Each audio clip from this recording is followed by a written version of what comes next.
7-1 position to give them a good chance of making the top 8 tomorrow with a decent record.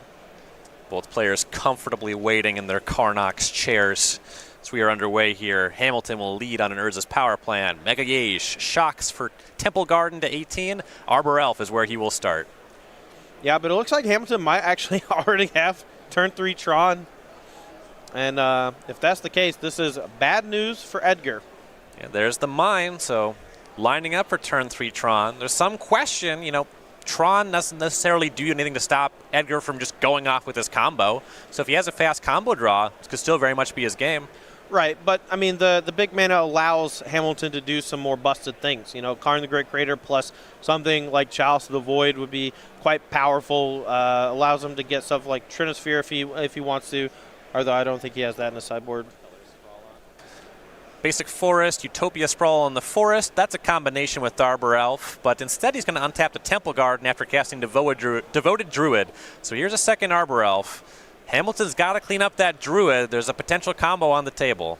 Yeah, if he's unable to get this Druid off the battlefield, then just a lot of cards from Edgar let him go infinite. Urza's Tower for Hamilton. Tron is online. We're going to float a mana here, casting this Thought-Knot Seer. We're going to strip Edgar of one of his better cards. Finale of Devastation seems like the obvious one because it lets him go infinite with Vizier of Remedies. And then it's just 2 Teferi Time Ravelers, so taking 1 doesn't seem terribly effective either. Right. Whenever I'm hitting my opponent with a discard effect, I am usually looking to take away something that is unique to their hand. Yeah, so there goes the Finale. Yep. And then the last mana here is going to be used to cast Expedition Map and then probably crack it next turn. Looks like one of the leftovers is going to be Ugin for Hamilton. We go back Magalhaes way. Now this is a pretty sweet start from Edgar. A lot of mana, but this Teferi Time Ravel actually gets to draw 2 cards, one from the Teferi and one from the Thought-Knot Seer's triggered effect. And now Edgar here can make up to 6 mana if he so chooses without losing any real traction on the battlefield and without even playing a land, thanks to the Utopia Sprawl combination with Arbor Elf. Yeah, pretty nice swing for him. Let's see what else he can assemble this turn.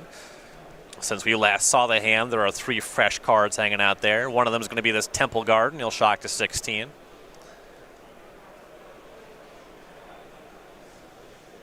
Going to tap the Devoted Druid and the Garden, and there's Vizier. And that's infinite green mana.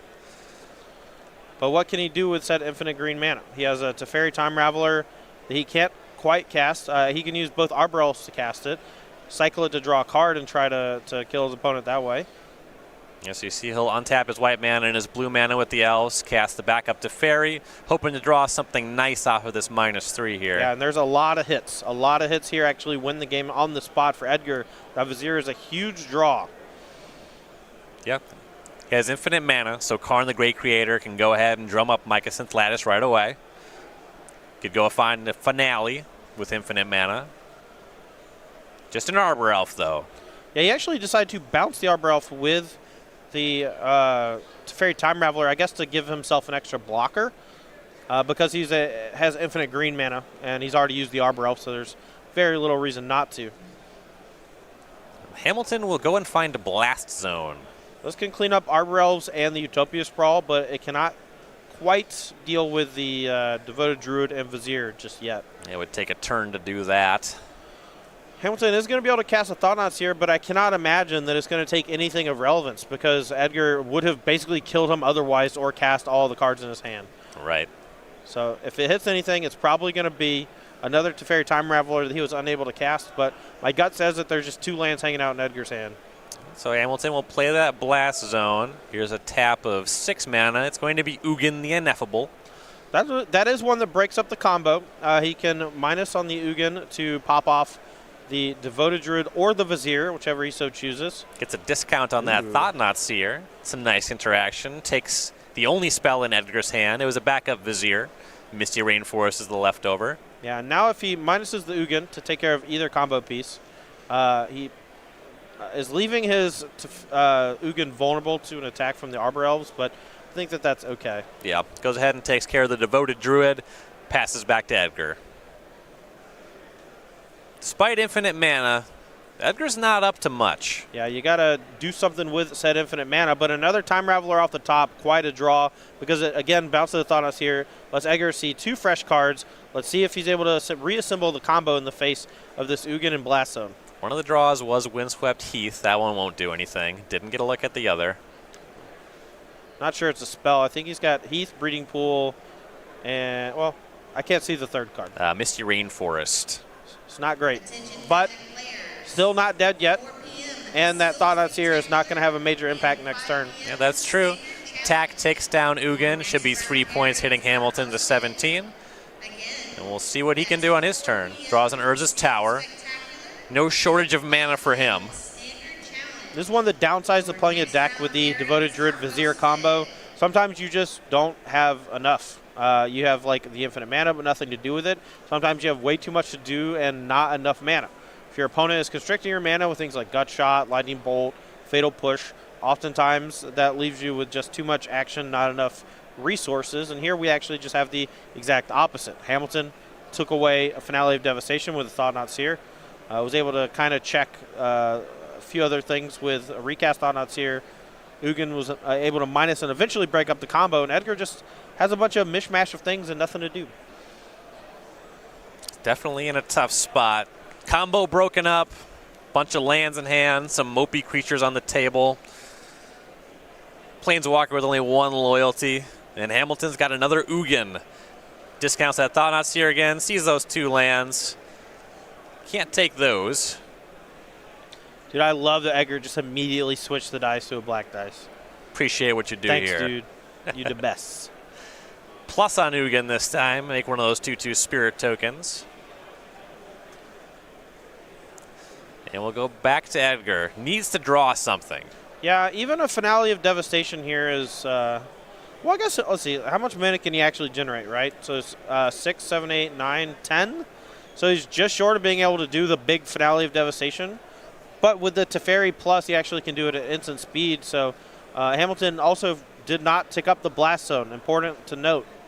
So if Edgar drew Finale of Devastation, he can actually go get the Devoted Druid during the end step and untap, make infinite mana. It seems like Hamilton's plan probably involves popping that Blast Zone for 1 then, clear out the Arbor Elves and the Sprawl. Yeah, you have to imagine. He was 1 short of being able to do it because it does cost 3 to activate Blast Zone's pop ability. Mind Stone cast for free because of the Ugin. Hamilton's going to sacrifice that with the mana floating. That's a nice one. But Hamilton here also equally flooding out. The difference is he has an Ugin the Ineffable. It looks like he's going to go ahead and crack that Blast Zone now. Still with 1 counter. And that's a 3-for-1. Yeah, that's pretty good. And we're going to shove in here for 6. I think 4 is going at Edgar and 2 is going at the Teferi. So I like this attack because it puts a reasonable amount of pressure on the Planeswalker because that Vizier Remedies is so important to the combo. But Edgar just going to let the Teferi die. Teferi down. Edgar to 12. Ugin goes up to 6. Here's another Spirit token. Eldrazi Temple's land for turn. Hamilton will pass. And that's unfortunate for Edgar. He really needed to have that on the instep and doesn't have it. Looks like he might be scooping him up. Oh, no. Consulting the graveyard. Drew another Vizier of Remedies. That ain't it. Yeah, that one is just not good at all when it comes to redundant copies when you already have one sticking around. Yeah, there's a reason why a lot of these Devoted Druid decks for the longest time have only played 1 copy of Vizier of Remedies. It's because the second one is actually useless. It's a slightly worse Glory Seeker. Love me some Glory Seeker.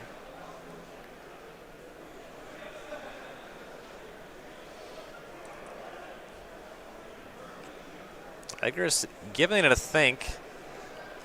You Maybe know, consulted the graveyard. The finality does search your graveyard too. I'm curious how Edgar approaches this next few turns. He had the option in response to the Blast Zone to Finale for quite a bit. I'm not 100% he had the Finale, but I'm pretty sure he had Finale last turn. Still has it. and he's just waiting for the right turn to assemble the combo all at once. You would think he would want to assemble the infinite combo at instant speed after the Ugin had already ticked up, and he did have the ability to do so because of the Teferi's +1. That stays around until the end of turn. Well, now Hamilton's trying to close the game real quick. Here's a reality smasher. I think that's just lethal. It's 13 coming in, minus on the Vizier, and Edgar only has things at sorcery speed.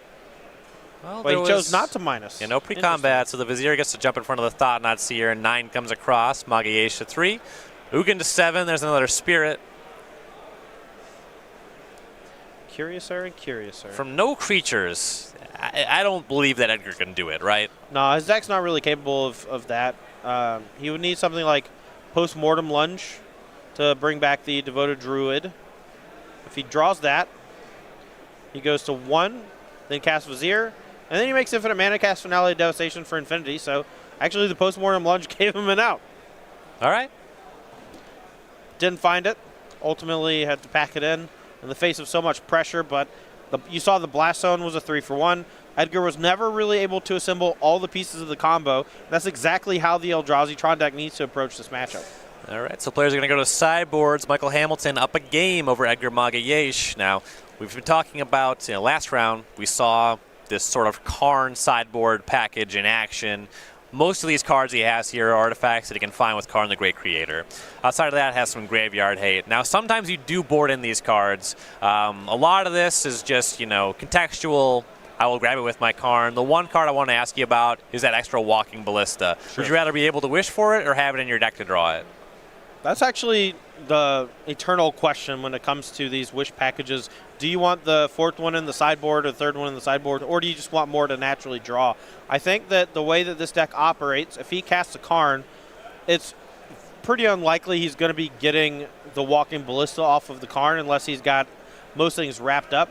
What you want to probably get is Sorcerer Spyglass, because even though it locks down the untap ability of the Devoted Druid, and if I'm not mistaken, it may actually lock down mana ability. No, it doesn't do mana abilities. That's right, because it can name Search for Escanta, but doesn't turn off its ability to tap for blue. So it does stop the untap. So I think you do want the Walking Ballista in your deck, but you don't really want the Sorcerer Spyglass in your deck. Other than that, I don't really see a whole lot that you want to bring in. Everything else seems like very weird one-ofs you want to tutor for in specific situations, or anti-graveyard stuff. All right, and Edgar Magalhaes also playing a Karn the Great Creator deck, though his sideboard does have more options. He has the Mycosynth Lattice, Pithing Needle, Engineered Explosives, Walking Ballista, Tormod's Crypt, Chalice of the Void, all stuff he wants to grab with Karn. Yeah, it's a really tight Karn the Great Creator package. And that gives him some spells. Let's see what we think about them. 3 Rest in Peace. Not really for this matchup, mostly for Dredge and Is It Phoenix. All right, 1 Postmortem Lunge. This matchup, there's not a whole lot of Eldrazi Tron killing your creatures. It did happen to be quite good in the previous game if he was able to draw it, because he did have a dead Devoted Druid. But I don't think you want another one, and I may even be inclined to sideboard some out. All right, 3 Path to Exile. I do think you want Path to Exile as a means to check Thought-Knot Seer and occasionally Reality Smasher. Plus, there are times where if your opponent goes to kill your, turn 1 elf or whatever, you can sometimes path it later in the game and generate a mana that way. You don't do that too often, but sometimes in a pinch when you're low on mana, it's quite good. 2 Negate. Don't love it. The meat of Hamilton's deck is going to be creature-oriented, and Negate's more for the combo decks or just instant sorcery heavy decks. Well, great insights on sideboarding there from Star City Games' own Todd Anderson, a premium writer for the site. Whoa. You want more insights from Todd or other great writers over on the staff?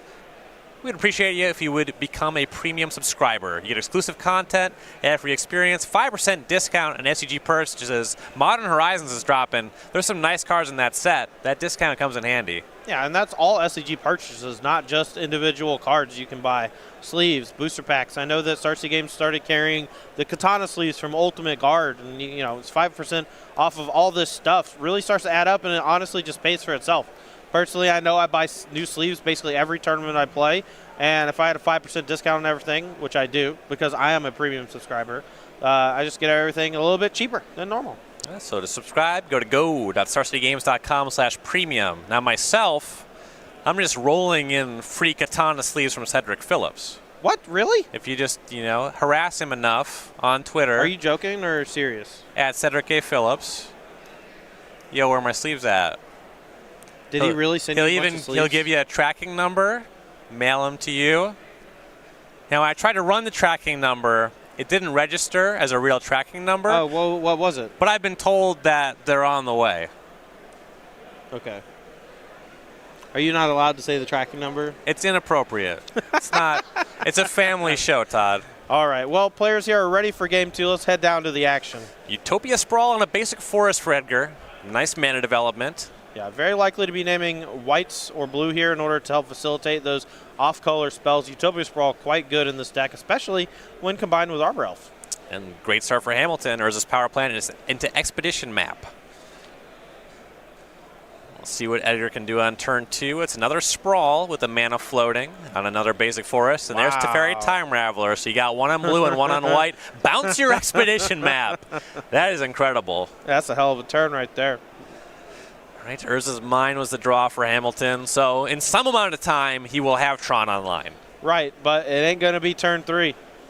Right, Mind Stone will be the cast off of his 2 mana. It might be online, but it's not going to be full throttle yet. Sure. Expedition Map redeployed. Go back Edgar's way. Now let's see if Edgar has a good follow-up here. That bounce on the Expedition Map, while seemingly innocuous, could have put Michael back a full turn. And Magalhaes just really up on mana. Starting turn 3 with 4 mana. If he has another land, it'll be 5.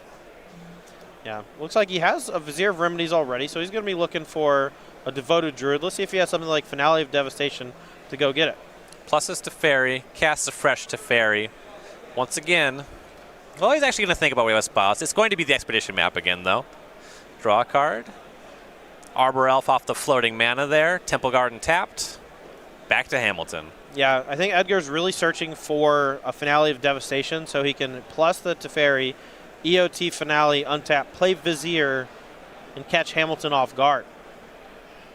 Here, Hamilton can assemble Tron. He can cast the map off the Mind Stone, tap his 2 Tron lands to pop it, go get Tower, and still has 3 mana to cast some more stuff this turn. So a pretty fine turn from him, even if he just goes with what he has on the battlefield and in hand that we know about.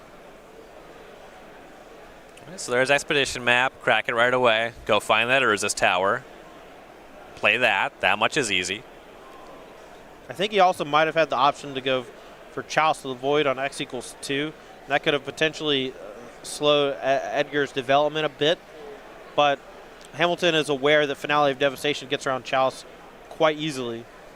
Just pay extra mana. It just has 4 cost X equals 4. Yeah.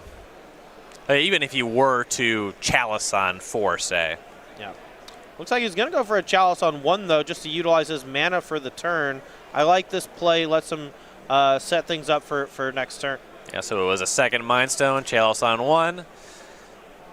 And we're back to Magalhaes, Teferi to 2.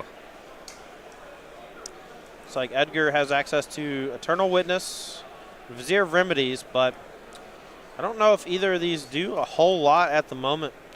Yeah, I like the Time Ravelers conceptually. What they do for the deck makes a lot of sense. Yeah. But in these games, I've seen him a little bit flooded on that effect. Yeah, I would want some more stuff like Collected Company or cards that give you a big burst of an advantage when you have a lot of mana. We see time and time again this Devoted Devastation deck can assemble, either the infinite mana or just has way too much to do. In this case, we have a Vizier lying around, we have an Eternal Witness, but no Devoted Druid, so we can't really do a whole lot of anything. Even though Edgar has a ton of mana, like just looking at the battlefield right now, he has 7 mana he can work with to cast an Eternal Witness, but it's just getting back a redundant Time Raveler that's going to bounce something and draw a card, which is fine, but, doesn't really do enough. Yeah, and that's a lot of mana, but Hamilton has surpassed him now that Tron's online. Once you get back to Hamilton's next turn, they're going to start looking a lot more explosive as well. Right. All right, so Eternal Witness. That's where Magalhaes starts. Picks up the other Teferi. At the sometimes at tournaments, the head judge at the beginning of a tournament will make a food and or drink pun and basically like a, hey, keep your food and drink off the table. My favorite ever, Eternal Wetness. I do enjoy those. Yeah, it's good. It's good puns. This is a nice little loop we saw from Magalhaes. So he picked up Teferi with Eternal Witness, then used that Teferi to bounce the Eternal Witness, draws a card. It's a very expensive, but it's a value engine he has going on. Yeah, and he has a 1-mana floating still from untapping a Utopia Sprawl. Uses that in conjunction with the Temple Garden. Going to play this Vizier of Remedies, but that does not look nearly as good if you don't have Devoted Druid. Just 2-mana, 2/1. Yeah, Vizier is the one you can deploy whenever. Devoted Druid is the one you need to untap with. I'm starting to see some things that I find not conceptually wrong with the Devoted Devastation deck, but more so similar problems we've seen with this type of deck in the past. This plan B of Teferi, Time Raveler, just doesn't feel like it's giving you enough of an advantage when you draw it. And if your opponent's able to break up that infinite mana combo, your deck just doesn't really have a good alternate angle of attack. It seems like this is a deck that we see pop up now and again, where there's some kind of upgrade, some new card filtering kind of thing you can add to it, and it seems like it's going to get a lot better. And then it just ends up being fine again. Yeah, I mean, I was very excited about this deck when I first heard about it this morning. I'm very curious to see how this deck is doing overall in the hands of multiple players at this event, high-level players playing it. Pete Ingram, for one, I know we saw him lose to Tron actually in round 5, and now Edgar on the ropes against Eldrazi Tron. It's possible that this deck is just weak to these big mana strategies. All right, so Urza's Tower into Karn the Great Creator, -2, Sorceress Spyglass. It's Hamilton's turn. Going to take a look at Edgar's hand, some fetch lands, and that Eternal Witness he already knew about. Name's Teferi Time Raveler. And 5-mana play, Reality Smasher. Yeah, might want to play defense with this one. Yep. Next turn has the option if he draws a blocker or removal spell. Next turn you can minus Karn the Great Creator, go get Mycosynth Lattice and cast it, and then potentially protect his Karn from an attack from these cheap creatures. That'll effectively lock out Edgar from casting basically anything else. And the Smasher hangs back. Looks like Edgar drew another land, so this is not looking great for him. This is a big endorsement that we see Magalhaes playing this deck. I agree. Normally he's huge on the Amulet Titan deck. Playing and just crushing with Amulet Titan. Right. Yeah, him and Dilks both very skilled with the deck. We saw Rossum on it earlier in a backup match against Dylan Hand, where he took it down pretty easily against humans. But here Edgar has chosen to play this Devoted Devastation deck, and while it hasn't really lived up to the hype so far, it's possible we're just seeing it falter against these big mana Tron/Karn the Great Creator opponents. Makes an attack at the Karn. Reality Smasher will eat the Vizier. Arbor Elf knocks Karn to 2. There's an Eternal Witness. Picks up Vizier. Cast that one again. Misty Rainforest, go. Yeah, now if the Great Creator wants to tick down, it can't really. I mean, it can get Mycosynth Lattice, but won't be nearly as effective without that static effect from the Karn. So, gonna be looking for Hamilton here to find something a bit more impactful if he does end up cashing in that Karn the Great Creator. He'll sacrifice Mind Stone, 1 mana floating. I drew an Expedition map, but that is effectively dead at this juncture, thanks to his own Chalice of the Void. And he'll crack the other Mind Stone. Looks like he's picked up some lands. Yeah, both players flooding out a bit, but the difference is that Hamilton's natural draws are going to be a little more powerful off the cuff than Edgar's. And Edgar needs to be able to get to untap with a Devoted Druid because it does have Summoning Sickness. Hamilton's going to bump the Karn up, as you mentioned. Well, he's going to reconsider that. There might be something besides Lattice that he can go and grab from the sideboard. Yeah, I mean, if he kept the Walking Ballista, he has that to potentially get. Mostly, though, like Wormcoil Engine's probably floating out there. That can help maybe close the game a little more quickly. Yeah, he's going to go get Worm Coil Engine probably, or Walking Ballista depending. I think if he had Ballista, he would have already gotten it though, because he burned the 2 Mind Stones, and he would rather just make a giant Walking Ballista to clean this up. But it looks like he did sideboard that in, so he doesn't have access to it out of the sideboard right now.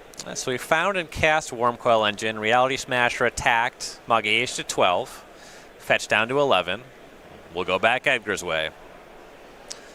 He assembled kind of a motley crew of some creatures with power, but now against Reality Smasher Worm Coil Engine, now that the game is no longer about that Karn, his battlefield does look a little bit embarrassing.